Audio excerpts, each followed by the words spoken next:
సుమారుగా మెంతికూరలో 86, 87 గ్రాములు వాటర్ ఉంటుంది 100 గ్రాముల మెంతికూర తీసుకుంటే. ఓకే. ఇందులో శక్తి 34 క్యాలరీల శక్తి. అందరం అనుకునే కార్బోహైడ్రేట్స్ 2 గ్రాములే, అసలు లేనట్లు లెక్కే. 0 కార్బ్ డైట్ తినాలని అందరూ మెంతికూర తినచ్చు. ప్రోటీన్ 4 గ్రామ్స్ ఉంది, ఫ్యాట్ 1 గ్రాము, ఫైబర్ 5 గ్రాములు. ఇవి మెంతికూరలో ఉండే స్థూల పోషకాలు. ఇక దీనివల్ల ఏమేం బెనిఫిట్స్ వస్తాయని వాళ్ళు అన్నారంటే, ఈ మెంతికూరలో ఐరన్ 6 మిల్లీగ్రాములు ఉంది 100 గ్రాముల మెంతికూర తీసుకుంటే. ఇది రక్తహీనత రాకుండా బాగా రక్షించడానికి బాగా ఉపయోగపడుతున్నది.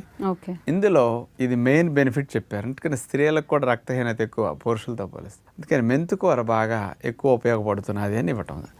ఇందులో విటమిన్ K1 428 మైక్రోగ్రాములు ఉంది. ఇది కాల్షియంని